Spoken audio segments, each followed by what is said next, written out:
Okay, do I need this? I'm happy to use my teacher voice, but okay, I'll use it. Yeah, thanks for having me today. I was a little surprised to be asked to do this. Not the most super active or loud and speaky kind of person, but so I had to specifically ask the committee, what do you want from me? And so I kind of sat down with them, and if you could give me some general specifics as to what you're hoping for. And they just said that they appreciated some of the things that we've done with the athletic program over the last few years to help create legitimacy and respect among students and make them feel as though they're a part of the student body as a whole and not just higher than everybody else and things of that nature. We've also talked a little bit about tournaments and how those have gone over the last few years. And so we're going to go into some of these details, but I'm also, and with a few stories, but what we're also really going to talk about is there's three main things about going above and beyond, and specifically centered around how do you go above and beyond with things that are already in place? How do you go above and beyond with new ideas? And why are you going above and beyond? And so those are the three things that we're going to kind of touch on today, and we'll see where that lands us. So I hope you are excited for office references and coaching quips, because that is what I do with my day. So coaching quips and office references coming your way. So I mentioned why. Why are you going above and beyond? And as we go through the next 3 or 4 hours, I'd like you to think about going above and beyond and your why. Because we're going to check our motives a little bit at the end of this, because there's a good reason to go above and beyond, and there are bad reasons to go above and beyond. And we're going to talk about the good reasons and the bad reasons towards the end of this. But be thinking about those as we move along with this. Now, the first thing we're going to talk about is how do we go above and beyond with things that are already in place. And one of the most important things when we're going above and beyond with things that are already in place, keep it simple, stupid. Great advice.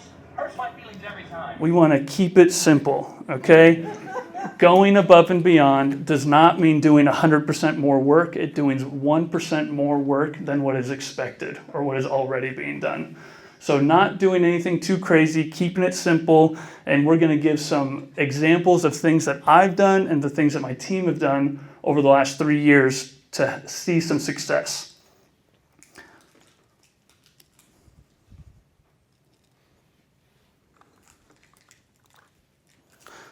So, number one, do your work early. We want to be preventative rather than reactive. One of the first things that comes to my mind is when I first got here, I went to the first faculty senate meeting, and there were some issues with athletics and academics.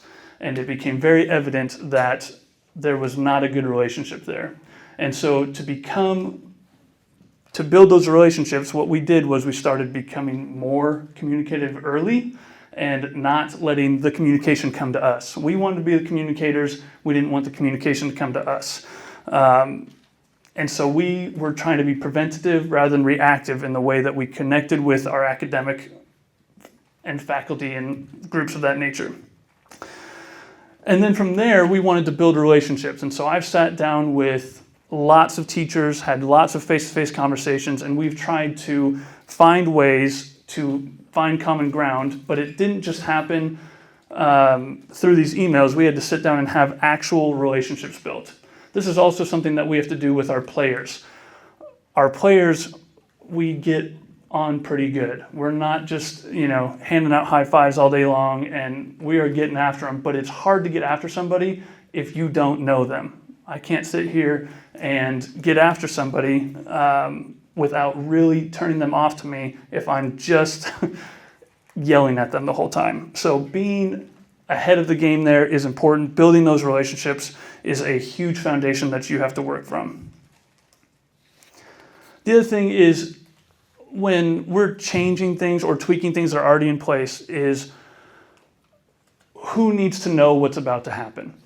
Because if we're going to be preventative rather than reactive, we need to be telling people ahead of time, hey, I'm thinking about changing this thing rather than just doing it, or hey, I'm thinking about adding this thing. Who is this going to impact? Who is this going to affect? Thinking about those things ahead of time is an important thing.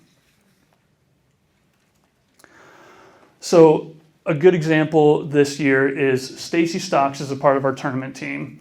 And when she came to a tournament out in PUC, she went and she found that they were running a hospitality area. And these hospitality areas were free to anybody who was on campus. It was free snacks, it was free drinks, it was free food. And that seems like it's a big deal or a big job or expensive. But she came back, she said it was the best thing they did. The tournament itself was awful, but everybody loved the tournament because of this one thing. And so we brought that idea to ours because the feedback that we've received is that the tournament the last few years has actually been really, really good, but maybe there's room for more. And so Stacy came back with the idea of how can we impact the community? How can we impact the people who are visiting our campus? And when she brought this idea, we figured out how it works best for us, and the response was incredible. And we had lots of people who came together to help make that happen. But it's taking an existing idea like tournament and enhancing it with a small tweak, a small addition, such as a free granola bar. But people love their granola bars, so it's a big deal. It also enhanced the ability to get our enrollment team up front. That was something that we really wanted to push during tournament weekend, and to get our enrollment team up front and visible. They were now front and center. They're at that booth, and people who they would never have conversations with are now being conversed with consistently. And in a big day, I mean, we've got over 800 people visiting, and it was a big addition, and it's something that we will not ever go away from now. So something that if you don't know, I spent 8 years teaching in the elementary schools here in Lincoln, at Belmont Elementary specifically. And one of the things that was a big deal is being specific. My first few years of teaching, I was very good, and actually my first year, I was very good at going around and giving very general statements like, good job, great work. Because I thought that they knew what I was talking about. And my principal would come down and come back and give me this feedback of, hey, when you're giving feedback, be more specific. And so this is something that has changed our coaching. This is something that's changed the athletic program. This is something that changed how we interact with people, is that rather than saying things like good job and great work, we go above and beyond with our communication to each other now. And we say things like, I noticed that you've been working really hard on your shot, and it's starting to go in more consistently now. Great work. Or I heard that you got a good night's sleep last night. Thanks for doing that. Or I saw you working really hard in the gym the other day when you were lifting weights. Thanks for doing that. And we avoid thanks for working hard. Again, these just general specifics. And this feedback has allowed us to, again, very simply, very basic things, very easy thing to do, but has enhanced everything about our athletic programs, enhanced everything that we do on a day-to-day basis when interacting with our coaches, when interacting with our athletes, when interacting with coworkers, all that good stuff.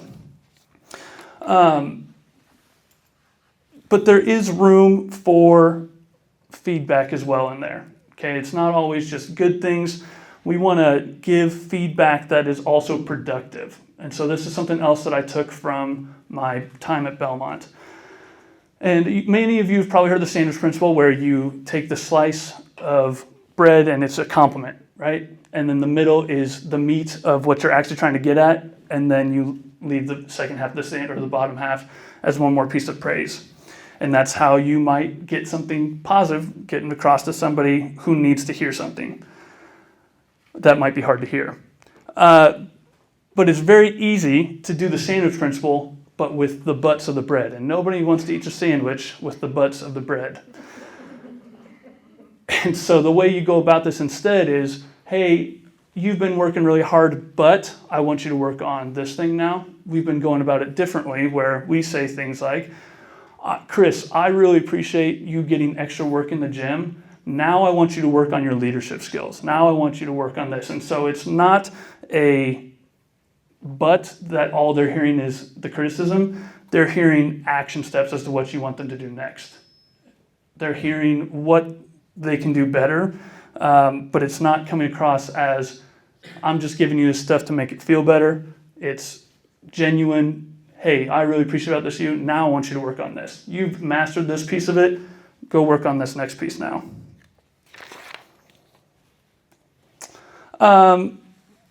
The other thing that we've been working really hard on in the athletic program is being nice versus kind. And I'm going to flip that, being kind versus nice. And it's really hit me pretty hard in the last few years. What does it mean to be kind? What does it mean to be nice? The first thing is nice is about appearance. It's about manners. It's about maintaining harmony. It's about keeping things status quo. It's great for strangers. It's great for general interactions. It's great for quick interactions. But in the basketball world and in every night when we're coaching, being kind is about character and intent. It's a sincere desire to help or do what is right for that person. And it's telling them what they need to hear, not what they want to hear. Players want to be heard that they're doing a really good job. But there's many times that they're not. There's many times that they're missing the opportunities to be better. And so we've got to be kind to them, tell them what they may not want to hear, but what they need to hear to get better. And that's hard to do. But if we want to get better as a program, if we want to enhance what we're doing, these things are critical.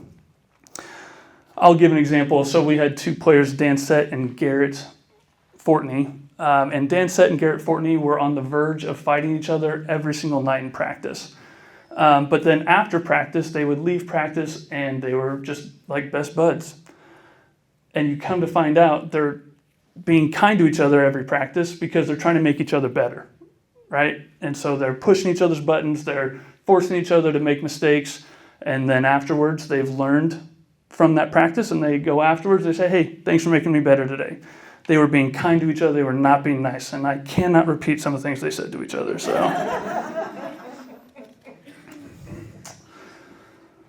Another way we can go above and beyond in a very basic, simple way is communicating. And there's some guy out there who used to say communication is the key to life. And this is one of the easiest ways, again, to go above and beyond. We have regular meetings with players. We have regular meetings with teachers. And they're not just emails. They're not just text. We sit down face to face and we have these conversations. When we have these conversations, though, it has to be open and honest both ways. It cannot just be, again, fluff. We cannot just be nice to each other the whole time. We have to be kind. And when we're being kind to each other, we allow ourselves to push ourselves further and push the program to the next level. Now, the next piece is what might we do when we are looking to start. So those are all examples of things, of maybe things that are already in place. And now we're going to give some examples of things that, hey, this is brand new, or we need to totally revamp something. Let's do this because it needs an overhaul. And so I'm going to show you two things that I saw some major overhauls are on and tell you some stories about them. But I will show you a few videos first.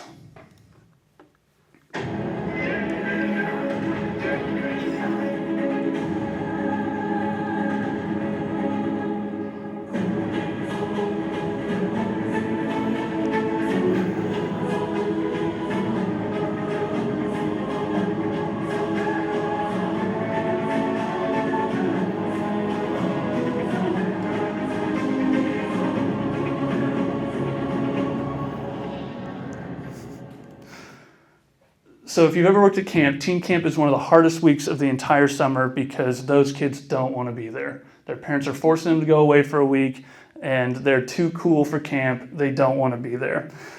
And one year, my assistant director and I, we sat down and we said, what can we do to make teen camp better? What can we do to make them want to be here?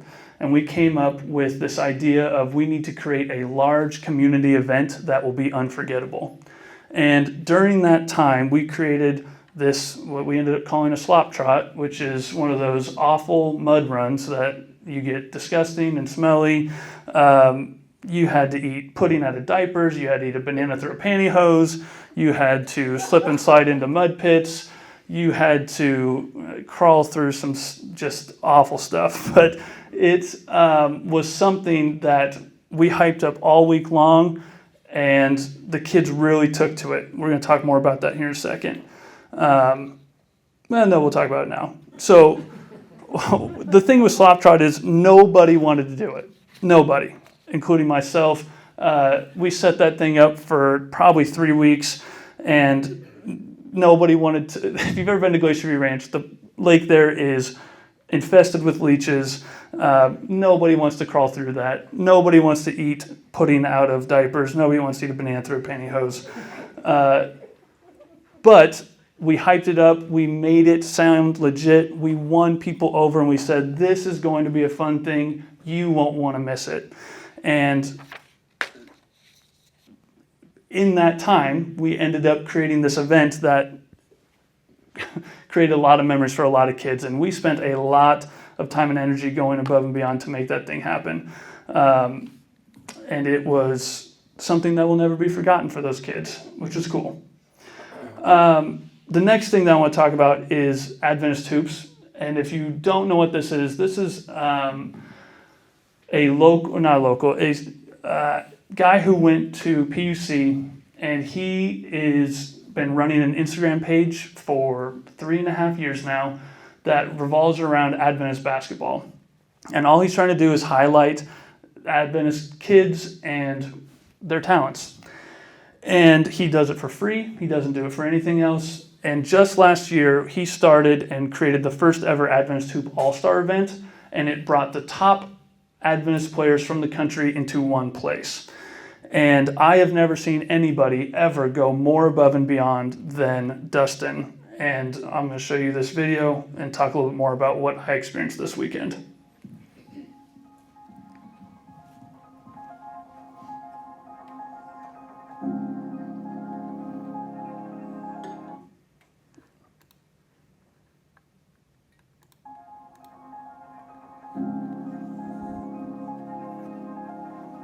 The perfect outcome at this Adventist Hoops weekend is getting all the knowledge I can, really learning from coaches and players, the ins and outs, basically being like a sponge, just sinking everything I can get in because, I only get this one time. So I might as well just take it all in.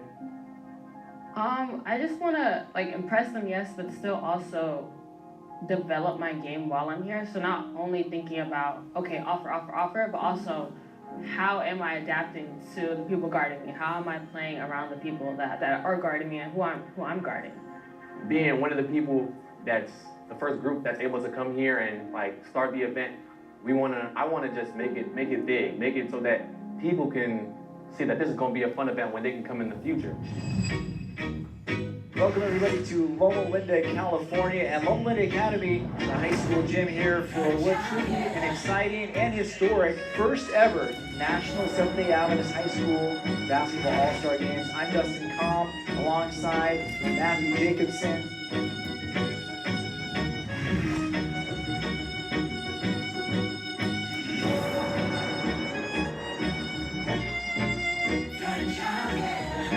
Matt, we're moments away now from tip-off here, and this is becoming a reality.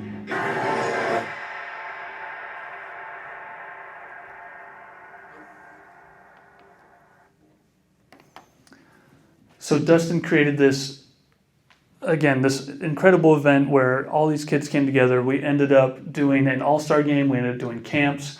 And every single one of them talked about how it was one of the coolest things they've ever been a part of. And it's just because one guy decided he had an idea, he had interests, he had God-given talents that he could lean into and put together this incredible production. And they even have a 35-minute documentary.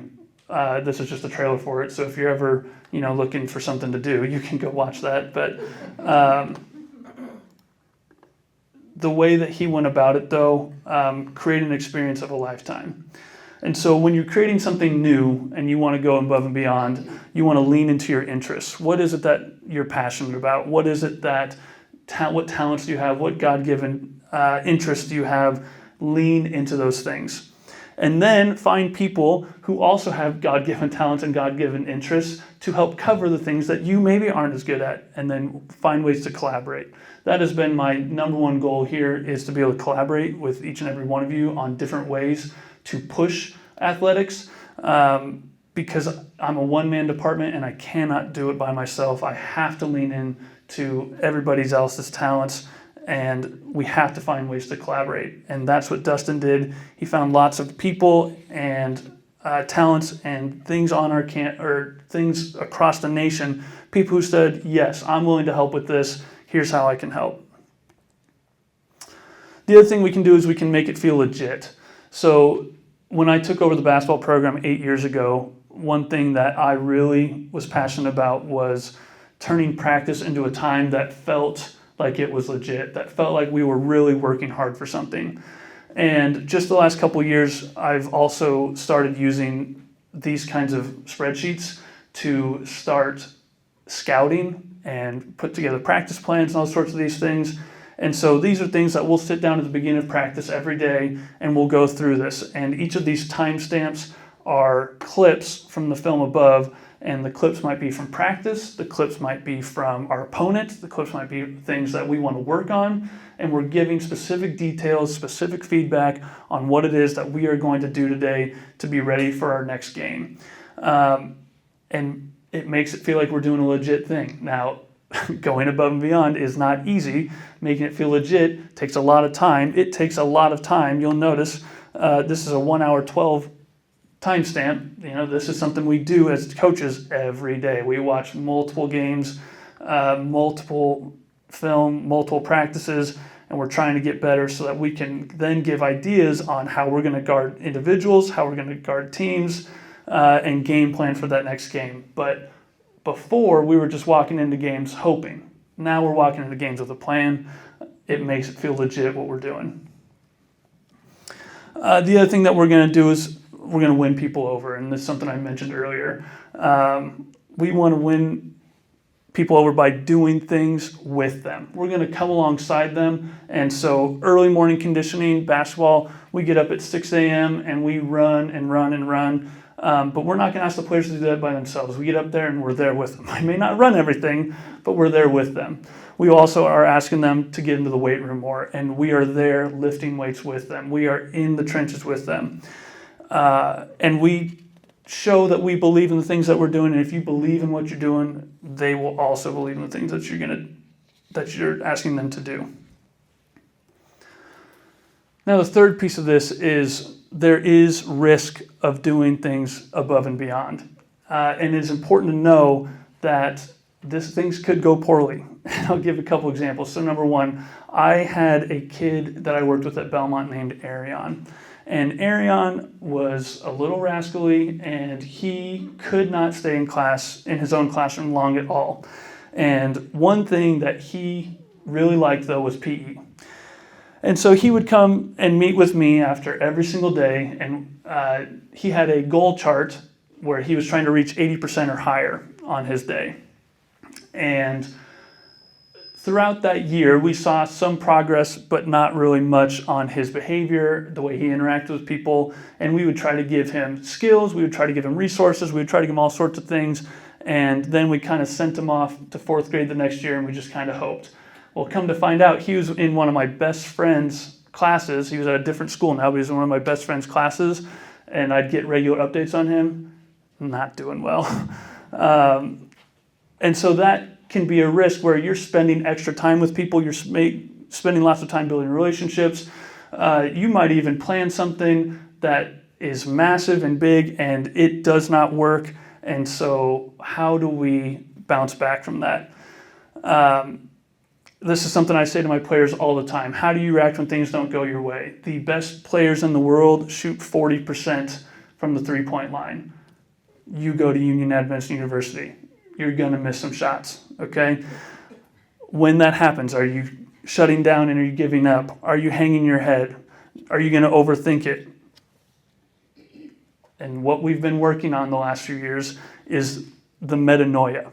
And metanoia in Greek is the changing of the mind. It's like the metamorphosis, it's the changing of the mind.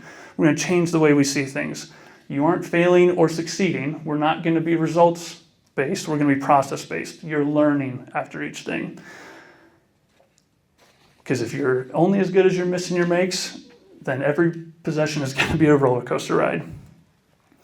Coach Dodds used to always tell me we're not going to be too high with the highs, we're not going to be too low with the lows. If you go above and beyond on a lot of things, or you try to push the boundaries, the lows can create feelings of not wanting to do these things anymore. It can create failure, and failure can be scary. Chasing highs can be exhausting, because if you keep doing the same thing, that will get boring. If you keep chasing and pushing to the next thing, you will get burnt out. And so something that we say to each other in our basketball team is, be kind to my friend. I don't know if whenever you were young, you had a teacher or a parent tell you, hey, can you be nice to that person? Can you be kind to that person? Because they need a friend. And this is something that we've adopted on the team. One of my players, Chris Johnson, was really down on himself, really down on himself. And something that we started to implement with him was we said, hey, can you be nice to my friend Chris?